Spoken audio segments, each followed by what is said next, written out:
Welcome to A Rock's Life. This is the third part of Dark Souls. This episode will be the Undead Church, which is the Church of Undeadburg. You're welcome.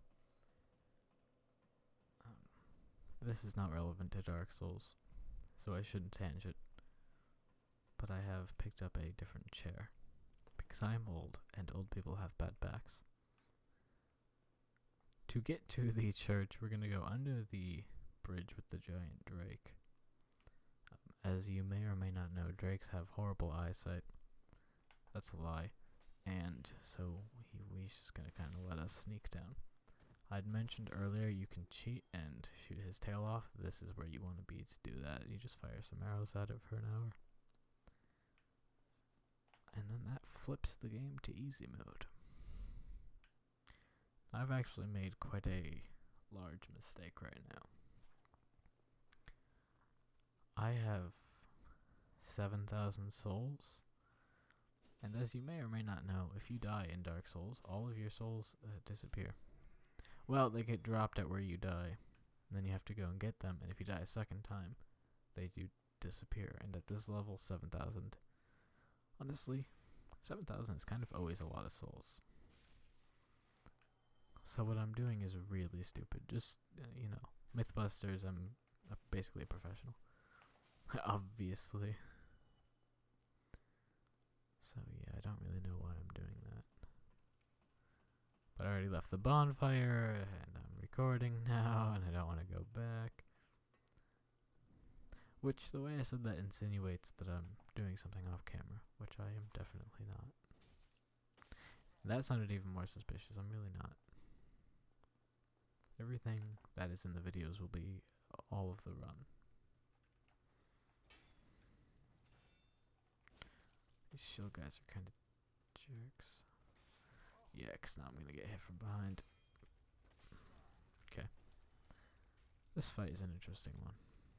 Interesting dynamic fights. That's what Dark Souls is all about. There are things called mini-bosses, such as that giant boar down there. We can't see incredibly well. Hello. Mini-bosses are enemies that will never respawn when you kill them.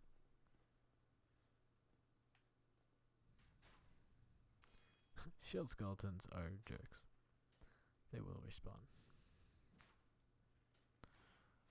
And I can't swing at him, or if I do, I have to be careful because arrows will hit me. Thank you, you too. Yeah, these guys are cool.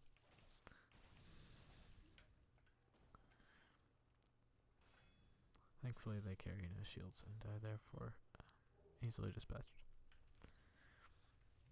Do have to be careful because I actually have quite a ways to go to the church.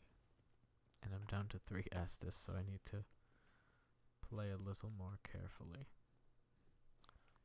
Or I will be out of Sunny D. And that would be bad. I actually have never had Sunny D. I hear it's quite gross. People in the community are all over calling it Sunny D. I don't know why. In order to beat this boss, we're gonna take some of these. Maybe if we learn how to play the game, we're gonna take some of these. And they make enemies attracted. And we're gonna throw him in a fire. And pigs are really stupid, so he's like, I better check it out. Unless he gets glitched in a wall. Because like I said, pigs are really stupid. That's kind of a waste. Thanks, Dark Souls. Ideally, he was gonna run into the fire. That obviously didn't occur.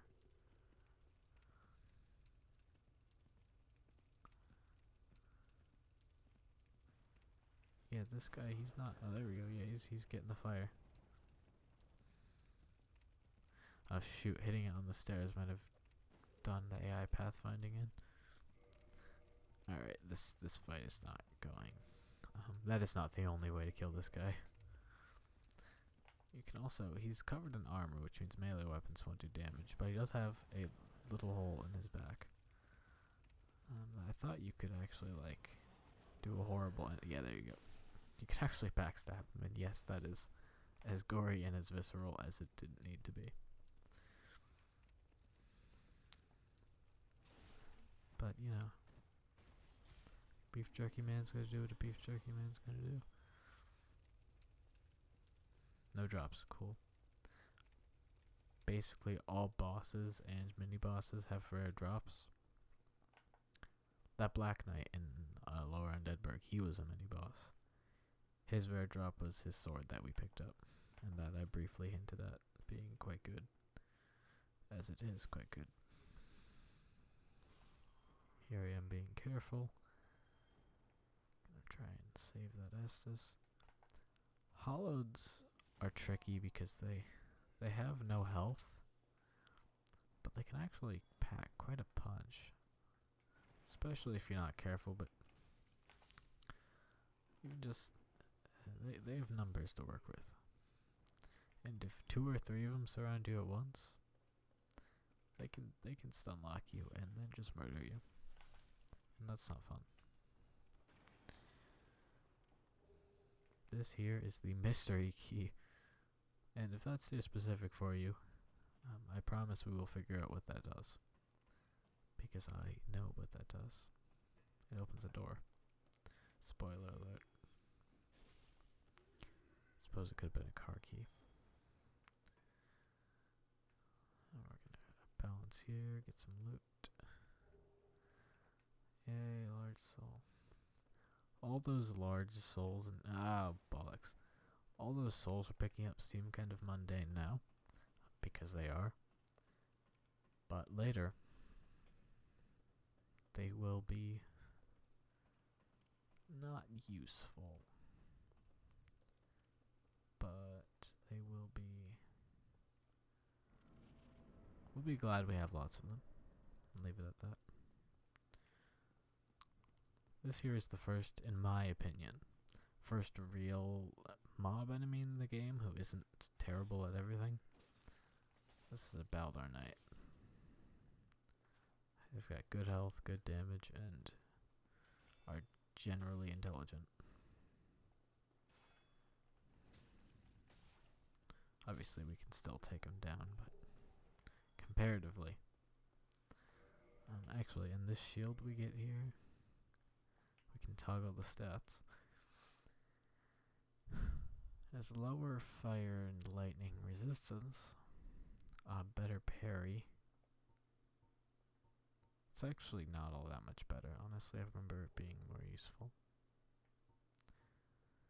The only thing that I'm concerned about is the equip load, which we have to worry a lot about in this game. I'm going to take it for now. It doesn't seem to affect my speed. Your equip load directly affects your speed, and if you get over some odd %, you get into what's called like, it's like fast rolls, medium rolls, and fat rolls. Fat rolls sound delicious, by the way. And you don't want a fat roll. Medium rolls are generally okay for most people, and light rolls are for professionals. I should say fat rolls are bad. They can be situationally useful depending on your build. You know, if you wear like, oh, I don't know, armor made of rocks or something. Okay, then that's really heavy. It's going to throw your equip load way over. But it's okay. You don't need the speed because damage done to you is, you know, drastically reduced. Inversely, I don't need, you know, a stellar armor class if I don't get hit.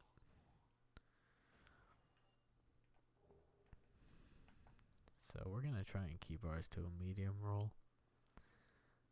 On my first run, I went with the fat roll, just because I honestly didn't even really know what was going on. That there was a shield break, which I'm very bad at. But if an enemy has their shield up, you can knock it out of the way with a well-timed kick.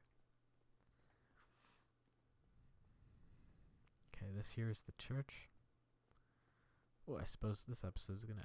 basically every episode's gonna have a boss fight because every area, more than less, has a boss, I think, so more than less.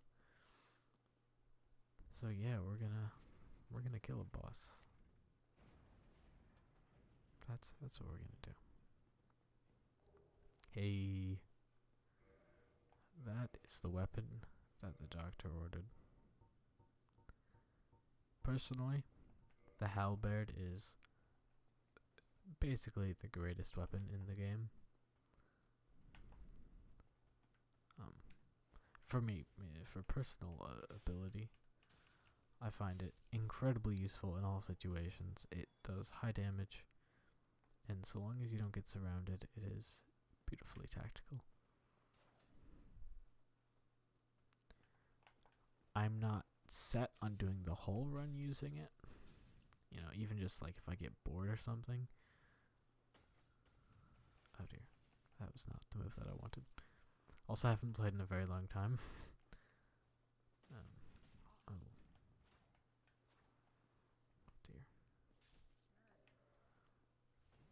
If I get bored or something, I might switch it up. That's traffic outside. You're welcome for that. I have little control over this. And not enough patience to wait for that to pass. Brilliant. But for now, we're going to use the halberd because it is awesome. Definitely. There is, in case you were getting nervous at this point, there is a bonfire very close by. We have 3 more skeletons to kill with a halberd before we have entrance. I need to stop using my shield so much. Or at all. Ooh, but it brings me up to a fat roll. Okay. That's going to be an issue. Halberds, as you may or may not know, weigh a lot. So first I gotta learn how to not use my shield so much anymore. Then I gotta drop this fat roll. Let's see if I just switch back to this shield. Alright, we're back to the light roll. Good stuff.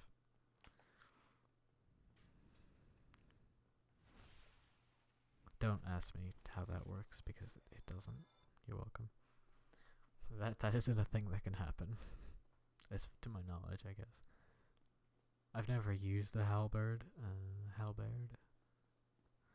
I also probably pronunciate it incorrectly.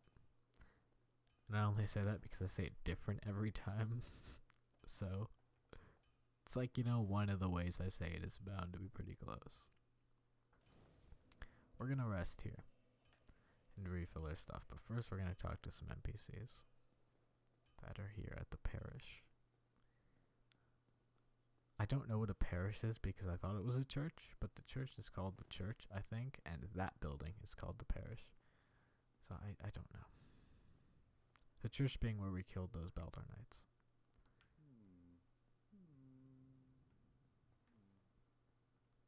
This here is Sigmire. He's a little special.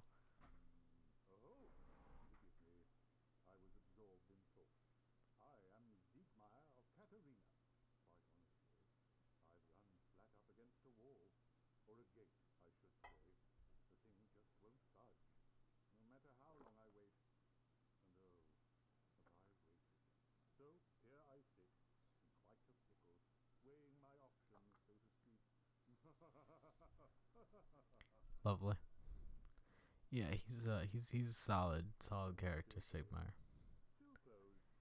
He has some lore to him that maybe we'll talk about as we go.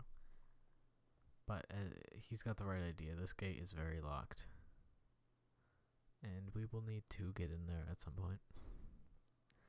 Now I feel bad because I actually kind of forgot about it, honestly.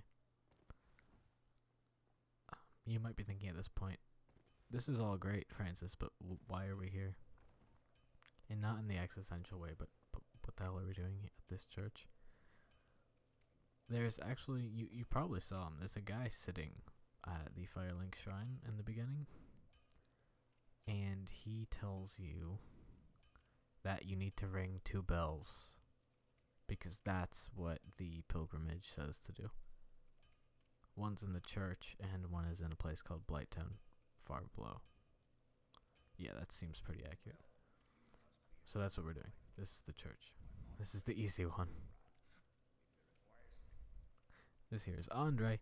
He is a straightforward man. You give him souls, he repairs your stuff.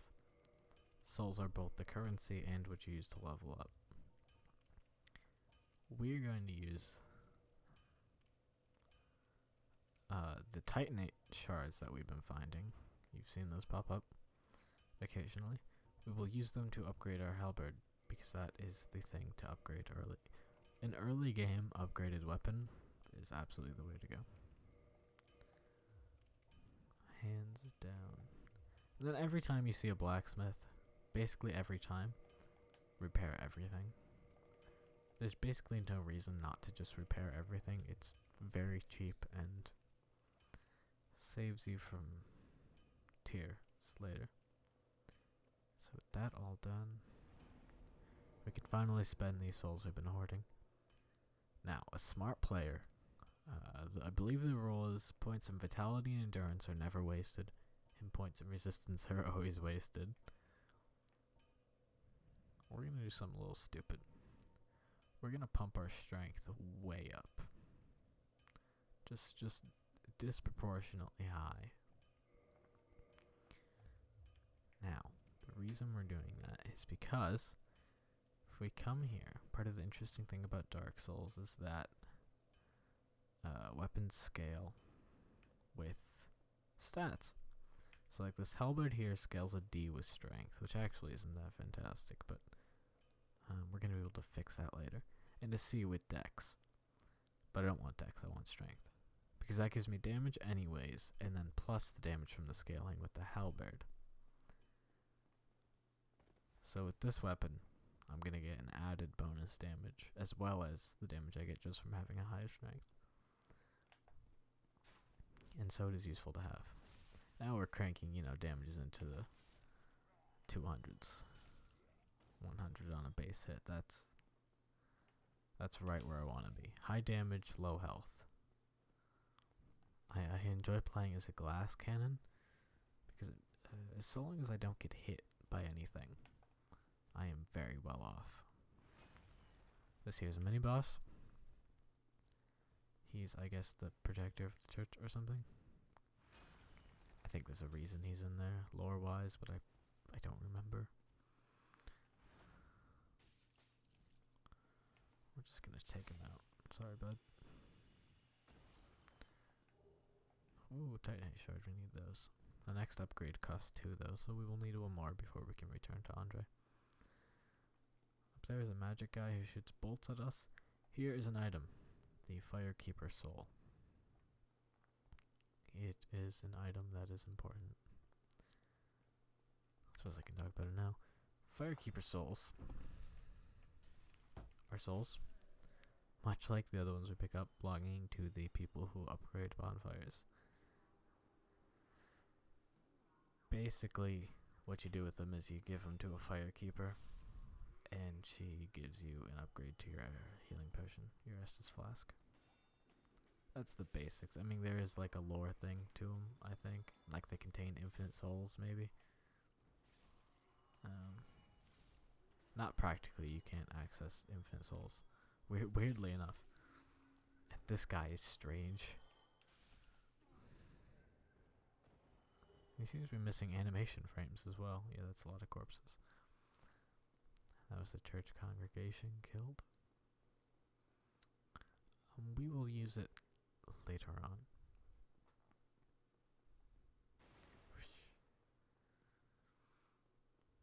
So we're gonna explore the church. Then we're gonna do something, and then we're gonna take on the boss of the church, who's actually kind of a special muffin. Because he is, I think in my opinion, as well as most rational human beings who feel love for others and some sense of compassion that isn't completely voided out by hatred, will agree that the boss in this area is too difficult for where it is in the game. That idea is controversial. You know, some people think, well, it's just perfect. And other people are like, well, you know, but when do you say it's unreasonably difficult? I don't know. I think it's probably a little overkill. This guy here is stuck in this cell, and with the mystery key that we had found, it will let him out. Seems like an alright bloke, and he's like, cool, thanks for letting me out, I'll give you something later. So as far as we know, we can expect a present in the mail later in the week from that guy. He's Lautrec. And on the bench, there you go, points for style. Oh, those are some pissed off knights. Oh dear.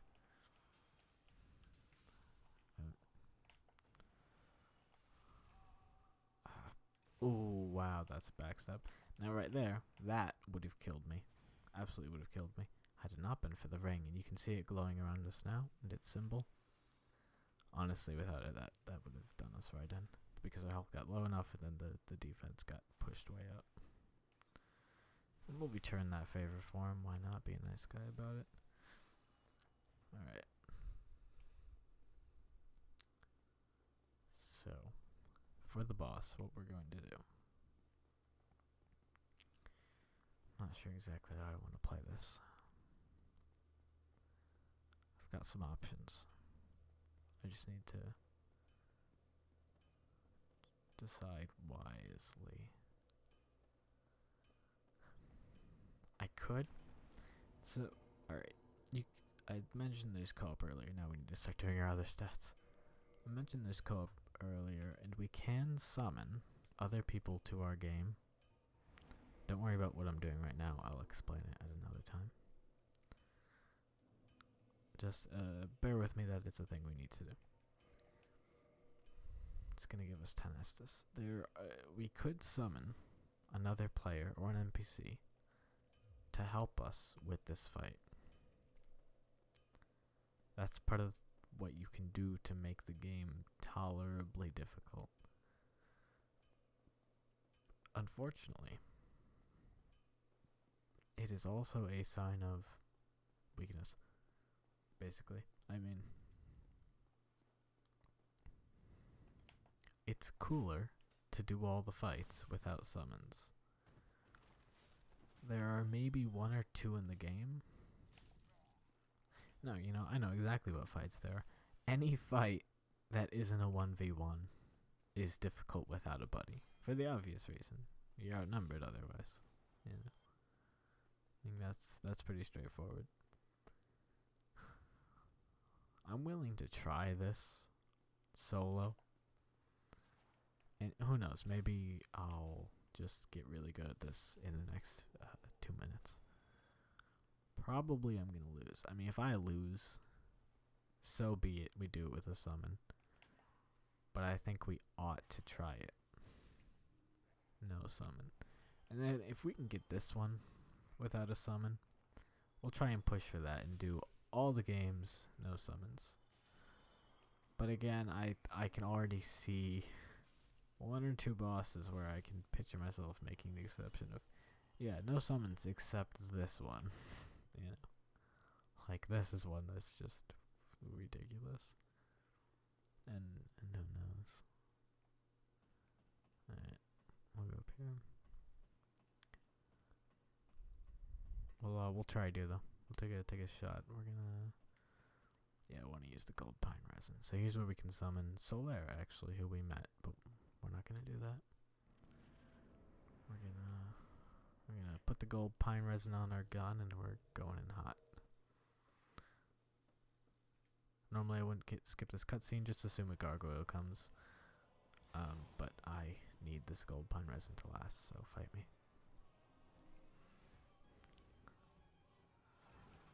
So the boss is these, is this here gargoyle. The tricky thing about it is there's actually two of them. A second one comes and makes it a very difficult fight. Because then you got one that's sort of poking at you, and then you got one that's breathing fire at you. It's just... And then you try not to fall off the side of the building, and... Okay, one's down, that's good. We're out of pine resin and taking some fire damage.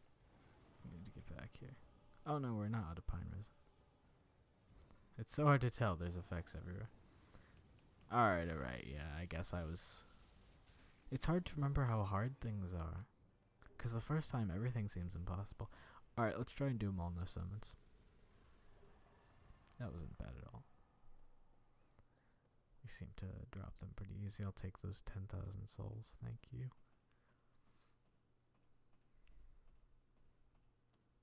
This accomplishes our first goal,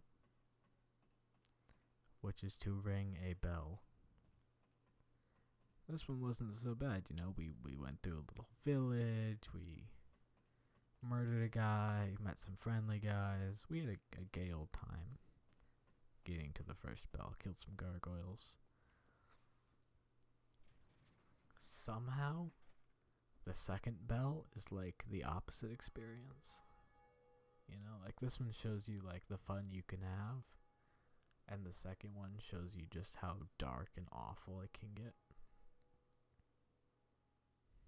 Because, well, this one's at the top, the other one's in the city down below. So that's good. Nothing happened, obviously, because that's just one bell. Fun fact about the bell, though. Every time the bell rings, assuming you're online, if we hear the bell ring in-game, it's because another player's rung the bell. Similarly, because we just rung that, if you were playing right now, you would hear the bell ring, assuming you were in this area. Neat, I know.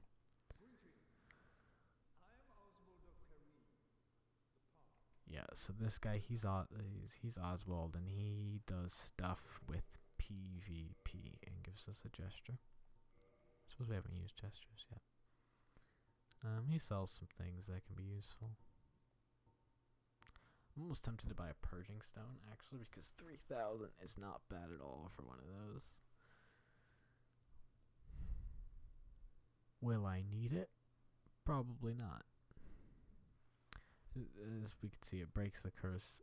Take my word for it that we don't want to get cursed, and if we do, it's bad. 3k just isn't that much, honestly. I'm pretty sure there's another lady closer to the area with the curses who sells them for like 6k. That's a rip is what that is. This guy's doing them for 3. It's like buying insurance, you know, you might never need it. Yeah, also it's nothing like buying insurance. We're gonna head down here now. These guys. They're jokesters, there's no doubt about it. That was a good dodge. That's how every fight is supposed to go, but doesn't. Oh. Bastards.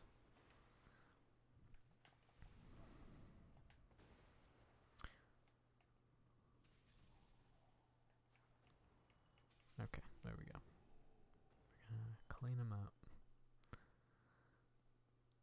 I was saying something probably so riveting that it escaped me.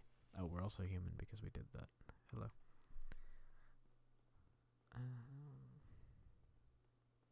Keep in mind that while we're human, those 2 zeros are white, but then if we get invaded, right? As long as we're human, we can get invaded at any time, which means another random player can join our game, kill us, take our stuff, and defile our body. That's bad. But the risk we have to take. I think I'm going to cut this here, and next time we are going to do Deep Root Garden.